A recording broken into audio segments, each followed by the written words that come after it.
Welcome to the latest installment of The Witch's Tools.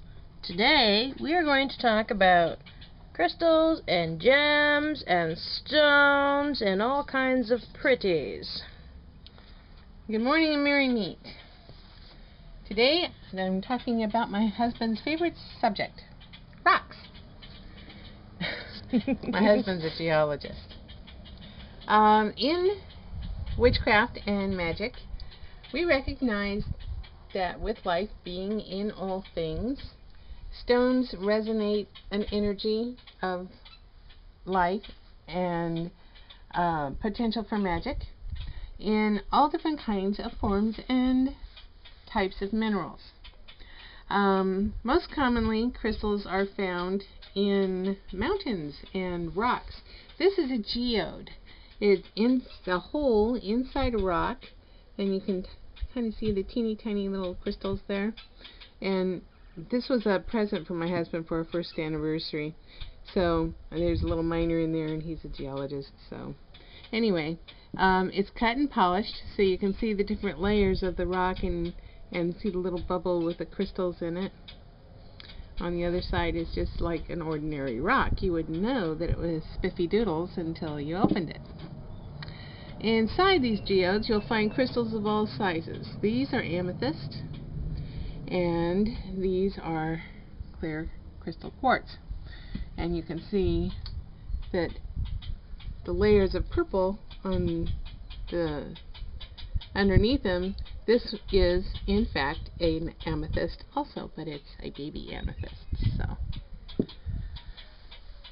this is a crystal ball. Now, witches use crystal balls to scry in, but you can also use them to magnify things. As you can maybe see, how things get bigger and smaller and bigger and smaller. That's why it's a good idea, if you're doing magic outside, never ever ever leave a crystal ball out in the sun, because it acts like a magnifying glass, and we all know what happens to ants under magnifying glasses. Kaboom. I had a friend who was having a yard sale, and she had a bunch of balls out on her table, and the sun hit them and set the table on fire. Crystals and stones are made into all kinds of jewelry with pendants. This is sodalite. This is malachite. These are amber. This is turquoise. And this is a star, like tiger's eye amethyst. It's not actually an amethyst, it's just a purple tiger's eye. These are volcanic glass called Apache tears, and they're good for protection. Different stones have different frequencies and correspondences to different things, such as like turquoise is for friendship, amethyst is a amber is a power stone. Brain fart there, sorry. Malachite is thought of to be good for attracting money. Sodalite is good for healing. Being made independent, you can and brooches, you can use a combination of different stones, as you can see in these charms here. Crystals are often used as tips for wands.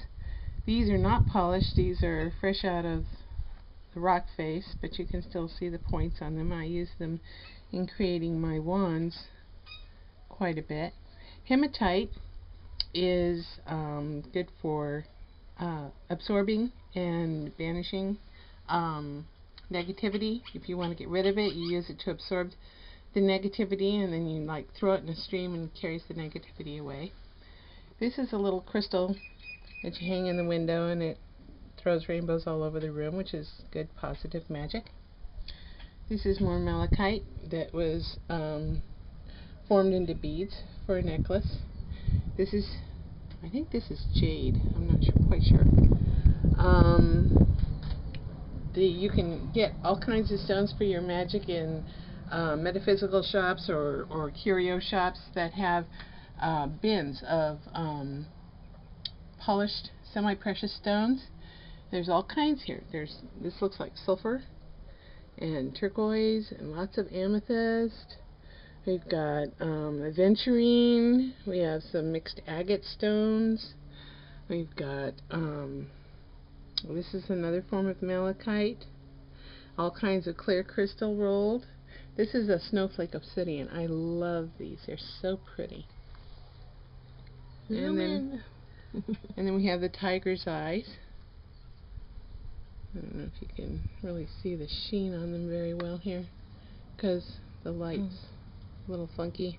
Our electricity went out, so we're doing this out on the front porch, so the light's a little funky. Al fresco rocks for you today. Yes.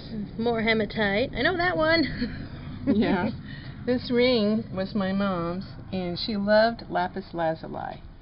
So she had a ring made out of it, and as you can see, she had teeny tiny little fingers.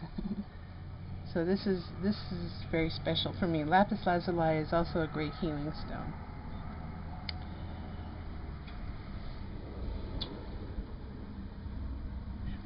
Little background noise. Lots of cars around today. Yeah. So there are probably just as many ways to consecrate and cleanse these things as you can probably think of. We all have our own ways of doing it. Lady Q likes to. I like to put them in a netted bag and dip them in the river. We live close to the Colorado River. And Colorado is very special for me because I was born and raised there. So even though I'm like 3,000 miles away, I can still go down there and cleanse my stones and envision the mountains of Colorado carrying away the negativity from my crystals. And when you consecrate any item, any tool, you need to do it with all four elements: fire, earth, air, water, and leave them out under the sun. Again, be careful with this. You might cover it with a white cloth or something, or shade it or something, so you don't set fire to anything. And then leave it all night out under the full moon for the god and the goddess to bless them. And after they've been consecrated and dedicated for use in magic, then you just need to take care of them and cleanse them probably about every 1 or 2 months, just to, cleanse away any residual cosmic flotsam that might collect on them, and keep them fresh and available for your use in your magic.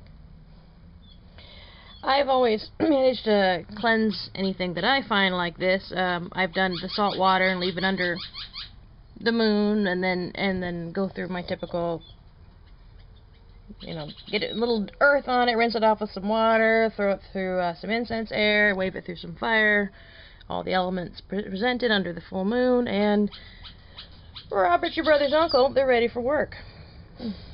Hee hee, yes, I'm being silly. So that's our lesson for today. Any questions or comments are welcome. And if he can identify any of these, I have no idea. They just looked pretty and they called to me, so I picked them up.